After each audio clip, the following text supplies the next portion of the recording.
I'm Dr. Bart Rademaker, and this is the Doctor's Guide podcast, raw and unfiltered. And why is it raw and why is it unfiltered? Well, hopefully you might get triggered today, and I do that with all heart and integrity, because here's the truth that I know, is that oftentimes we choose to ignore the things that are going in our lives when it relates to our health. Because what? We're too busy, we're too worried about other things, and we just kind of ignore ourselves, or maybe we're just so focused on other people until the pain is bad enough. And so the purpose of the podcast is to wake you up, potentially trigger you, and I mean that in a nice way, so that maybe you'll do something about your health right now. And so what's different about this podcast is because there's so many podcasts out there espousing all sorts of great stuff, and some obviously not, but they're mostly selling their product and it's all about them. This podcast is really all about you and the amazing guests that I have on the show, sharing with you their magic, their wisdom, and their systems or processes for you to understand. And so it's really more about, how do we make the best decisions for ourselves? So we're sharing that process with you because I don't know you personally. I don't know what your problems are, but most of us will follow a very specific path to make the best decisions. So we do this through role playing, which is very unique, where one person will present with a problem and then the other person will be that guide.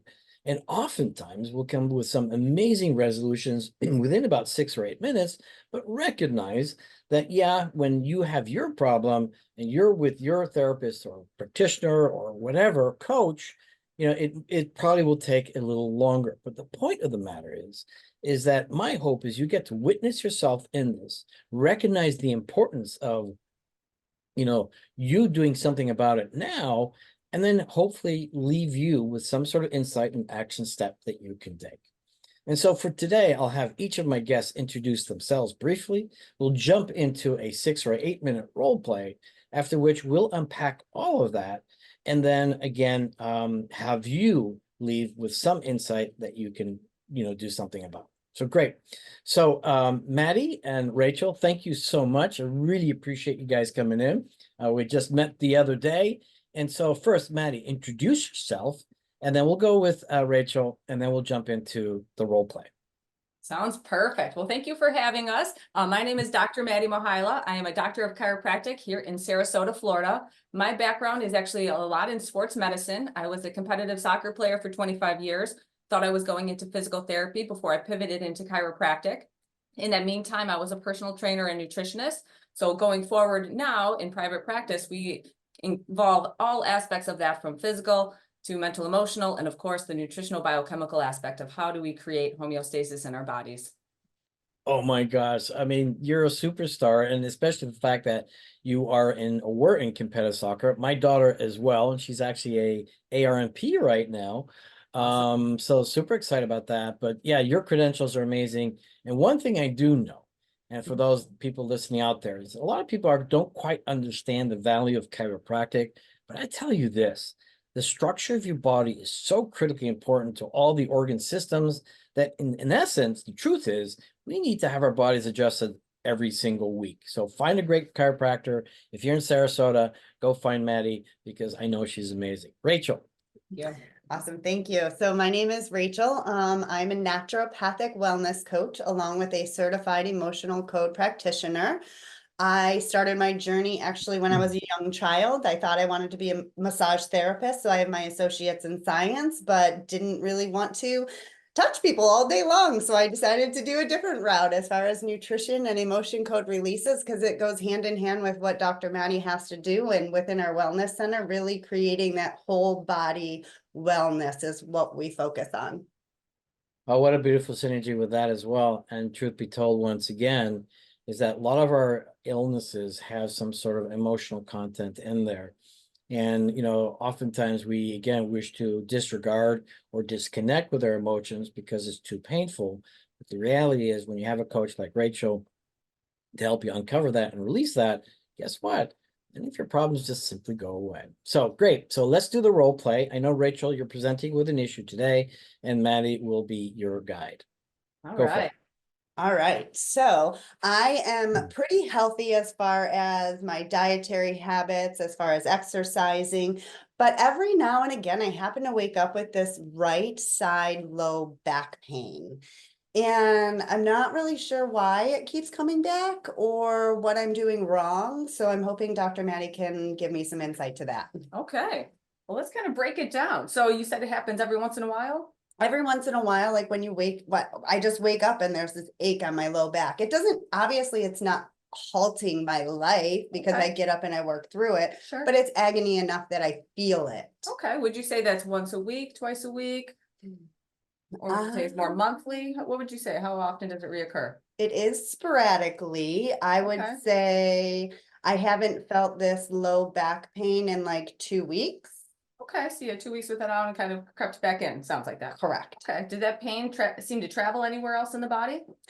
Sometimes I'll notice it on the front side of my body, not just on the back, but in the front, like right in my groin area. Okay, Right does in it the travel foot. any further than that or just stays right in the, like the front of the groin there?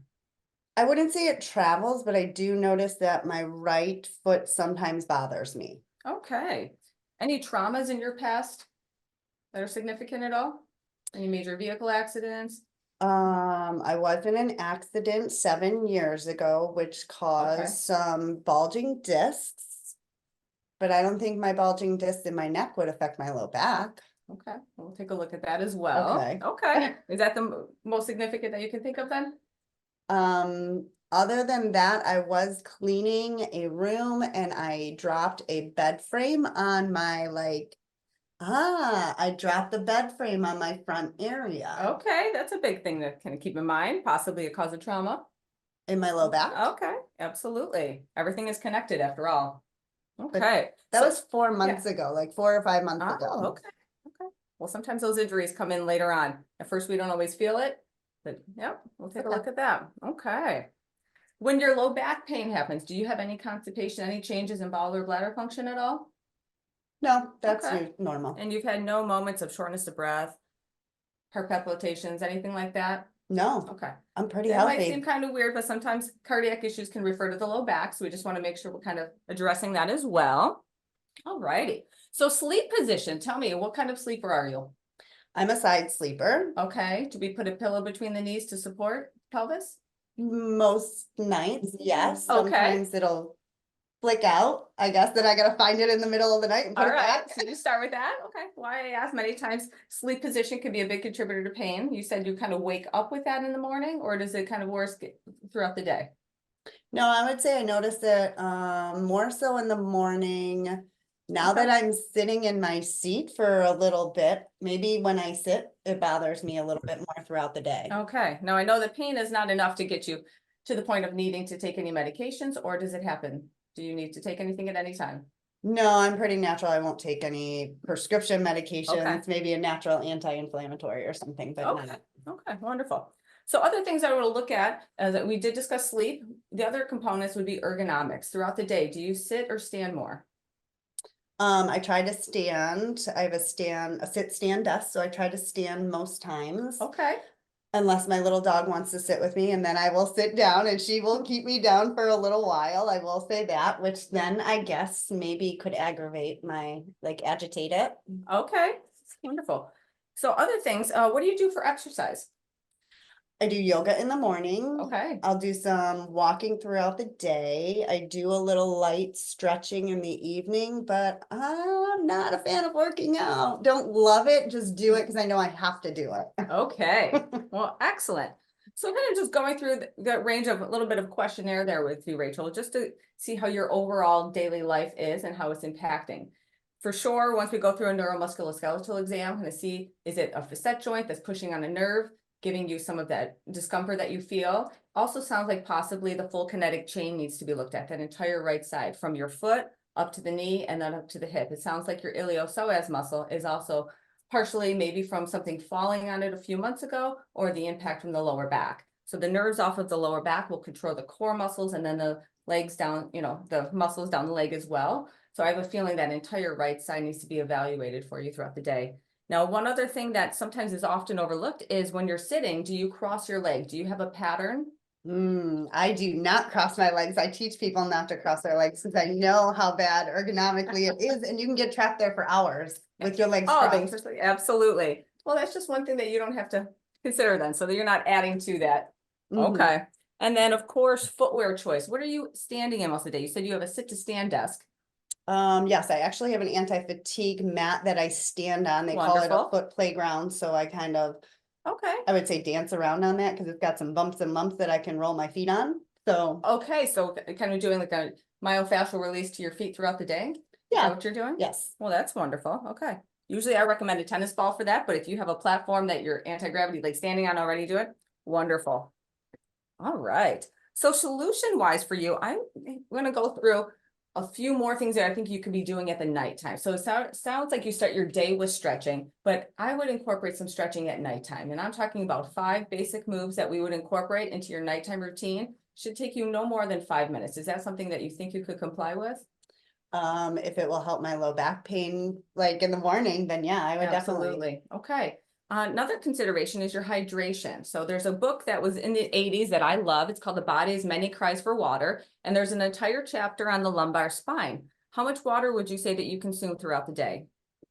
I'd say 24, 42. I would say anywhere from 60 to 80 ounces a day. I'm pretty good about Okay, hydration. so you're getting in a decent amount. Mhm. Okay.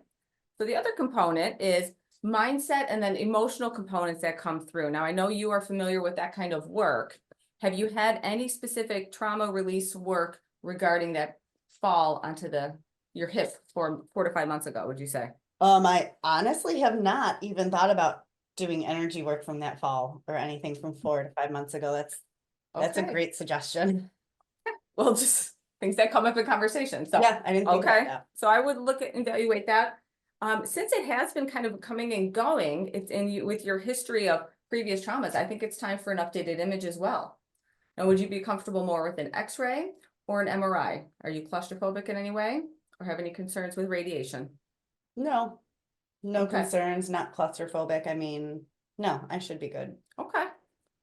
Okay, you want to wrap it up in about a minute, Maddie? Absolutely. Okay. So the other component that I like for just a gentle release, something that we could add into your routine is, do you have access to any pool or water, like to do aquatic therapy? I do have a pool. It is not heated. However, in Florida, it's starting to get warm, so maybe I'll go in it. Okay. Well, excellent. So the main thing I love to teach people is either take a pool noodle or go towards the deep end and put your arms up and let your body naturally hang and start decompressing. Especially if you are someone who's standing and sitting throughout the day for a majority of the time, 5 to 10 minutes in a pool or body of water will just help relax everything and also do a natural decompression. So I think that could be something that we add in and tweak for you. But I think it's a time for, like I said, a new set of imaging and then another evaluation. Awesome. Okay. Great, great job, guys. So the first question I'd like to ask Rachel, just to give us a little context, what was that all about for you? This whole thing is just, it opens my eyes to, I'm an energy healer, yet I didn't even think that there could be energy containing to that, like specific, that trauma that happened 4 to 5 months ago. It's eye-opening for that, but then it's also just a reminder of like, to keep my dietary habits good, to keep my movements, to add a little extra stretching or something at night, just to help me feel better waking, you know. Right. Maddie, what was that for you? Yes, it's always great to just have that conversation about bringing the body back to homeostasis because, in our daily life, we're in that automatic go pattern, subconscious mind, and we're just already built into whatever our programming is. And a lot of times we don't stop and reevaluate with fresh eyes and take a bird's eye view of what has been going on, how long, because even though some things are very, dull, minor pain, it's in the background draining you all the time. So to, come back and, like I said, with fresh eyes on it is very helpful. Mhm. Yeah, when you think about it, I mean, I'll give you a little context as well. I mean, we evolved over millions of years in motion, right? And also without all the toxic stress that we're exposed to on a daily basis. Absolutely. And so that takes a toll on our daily functionality and the stresses. And our body is really not designed for any of that. And so the challenge that so many of us have is that with all the obligations and the demands and the stresses and the fears, if you will, we're busy doing stuff. And we oftentimes will, especially as healers, by the way, and maybe I'll call you guys out on this, oftentimes we're more concerned about other people and not ourselves. And so again, it's important and incumbent on all of us that, this beautiful brain that we all have is supported by a skeleton, and that skeleton needs, proper nurturing as well. And to ignore that is definitely a problem. And I've encountered that issue as well, because, I get really excited, sitting behind a desk and doing all the creative work. And then as soon as I get up, it says, oh, I'm a little stiff. It's not comfortable. But then I forget about it. And so clearly, we have to develop the habits to take care of our bodies at the highest level. And then ultimately, and here's the thing, and this is why we have this podcast, because this is that opportunity and platform to have these beautiful kinds of conversations with people like yourselves that, yeah, it is the body, it is the structure, it is the emotion, it is energy, it is all these things. And you can't just address one thing, and certainly not just with a drug. Giving the mic back to you guys, starting off with Maddie, what else would you want people to appreciate about this? And just, go for it. Absolutely. Like you said, in our society, it's go, go, go. And a lot of times we're not thinking about the numbing agents that are being used as well. So that evaluation of going deeper into the biochemistry of everything as well. And what are the habits? A lot of times people joke about, hey, it's Wine Wednesday, it's this and that. And, what are we doing that's suppressing our symptoms temporarily, but, compounding and later on going to be a bigger issue for us. So I think it's just that daily check-in, whether it's, once in the morning or in the evening or both times, just to kind of come back to center and see, hey, where is my body talking to me, and where am I not listening to it? And I think that's always a good reminder. And I think what's interesting too, and I started doing this, many years ago, and that's just having that body awareness. And again, I think a lot of people just completely ignore that. And always a fun example that I always like to bring up is that, when I was growing up, I was the youngest of three boys, grew up in Mexico, and my older brother was 4 years ahead of me. And so I could never play with the cool kids, right? And so I watched this commercial on TV of these young kids with a Volkswagen Bug overseeing this beautiful, landscape, and they're drinking a Coca-Cola. And the tagline is, it's the real thing. And so for me, always the real thing, the cool kid, Coca-Cola, until, later on in my life, when I was at least in my 40s, I think, I began to recognize, oh, I don't feel so good after my Coke, right? Yep. And so again, how often are we ignoring that? And then, of course, from that emotional perspective, and I'd like to hear what Rachel has to say, what are we also downplaying? Because the language of our brain are our words, right? According to Joe Dispenza, and the language of our body are our emotions. Rachel. Mm-hmm.